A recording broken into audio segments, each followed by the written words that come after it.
BRS कारकुनों पर जुल्म और सितम नाकाबिले बर्दाश्त, अपोजिशन की आवाज़ दबाने की झूठे मुकदमात का इंदराज। गुलाबी किताब में सब हिसाब किताब रखा जा रहा है, सही वक्त पर मुनासिब जवाब दिया जाएगा। रुकन कानून साज कौंसिल बीआरएस कल्वाकुंडला कविता ने चीफ मिनिस्टर रेवंत रेड्डी और रियासती वजीर जुबली कृष्णा राव को आज शदीद तनकीद का निशाना बनाया। रियासती हुकूमत बीआरएस के कारकुनों को हरासा और परेशान कर रही है। अवाम से किए गए तमाम वादों को फरामोश कर दिया गया है। वो ज़िला नागर कर्नूल के संगूटा में प्रेस कॉन्फ्रेंस से खिताब कर रही थी कि कविता ने दो टोक अल्फाज में कहा कि आप ही के हल्के में कह रही हूँ कि बीआरएस अपनी गुलाबी किताब में सबका हिसाब रख रही है। हर एक को मुनासिब और मसावी जवाब दिया जाएगा। हमारा भी वक्त आएगा जब हम बताएंगे। इन्होंने वाजे किया कि बीआरएस कारकुनों को हरासा करने वाले चाहे कितने ही बड़े लीडर या अफसर क्यों ना हो, इनके खिलाफ कार्रवाई ज़रूर की जाएगी। कविता ने वजीर जुबली कृष्णा राव पर शदीद बरहमी का इजहार किया और कहा कि वो बीआरएस कारकुनों को मुसलसल निशाना बना रहे हैं। बीआरएस पार्टी कारकुन श्रीधर रेड्डी का बेदर्दी से कत्ल कर दिया गया।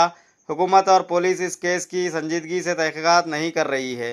बीआरएस कारकुन परमेश्वर पर सिर्फ अपनी मीटिंग के लिए फ्लैक्सी लगाने पर हमला करवाया गया, जो कि मुकम्मल तौर पर गैर जमहूरी अमल है। कविता ने तंज किया कि जुबली कृष्णा राव कोल्हापुर हल्के के लिए एक सियासी वजीर बन चुके हैं और शाजो नादर ही अपने हल्के का दौरा कर रहे हैं।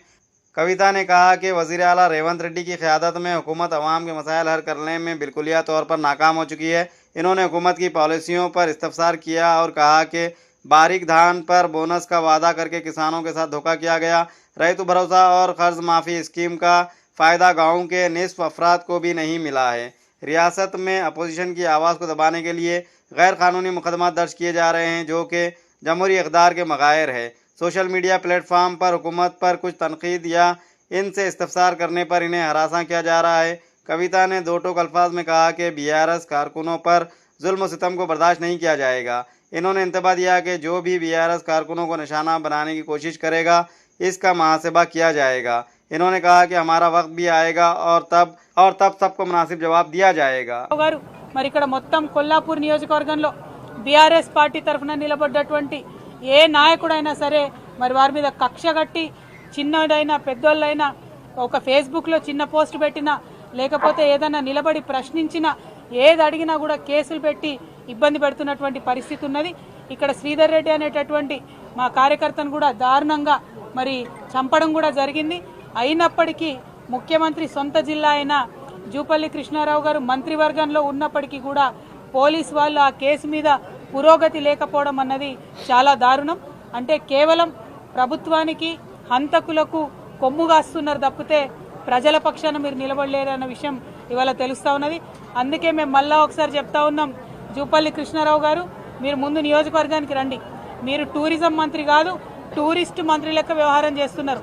అప్పుడో ఇప్పుడో వచ్చిపోవడు తప్పితే ఎప్పుడు వస్తలేరు నియోజకవర్గానికి। మీరు రైతులను ఆదుకుంటలేరు, విద్యార్థులను ఆదుకుంటలేరు, ఇతర పార్టీ నాయకులను మరి కక్ష కట్టినట్టుగా వారి మీద అత్యాచారాలకు ఆగడాలకు ఒడిగడుతున్నారు। ఇప్పుడు నేను దారిలో వస్తూ ఉంటే కూడా మన సాతాపూర్ ఊర్లో కూడా ఒక పిల్ల పరమేశ్ అనేటటువంటి మా కార్యకర్తను కూడా నిన్న రాత్రి ఇవాళటి మీటింగ్ కోసం ఫ్లెక్సీలు కడుతుంటే దారుణంగా 50 మంది ఒక పిల్లగాని మీద దాడి చేసి దెబ్బలు తీసినటువంటి పరిస్థితి ఉన్నది। మరి ఇదేం రాజ్యం అయ్యా? ఎందుకు ఇట్లాంటి రాజ్యం? ఎందుకంత భయపడుతున్నారు మీరు? ప్రశ్నలకు భయపడితే ఎట్లా?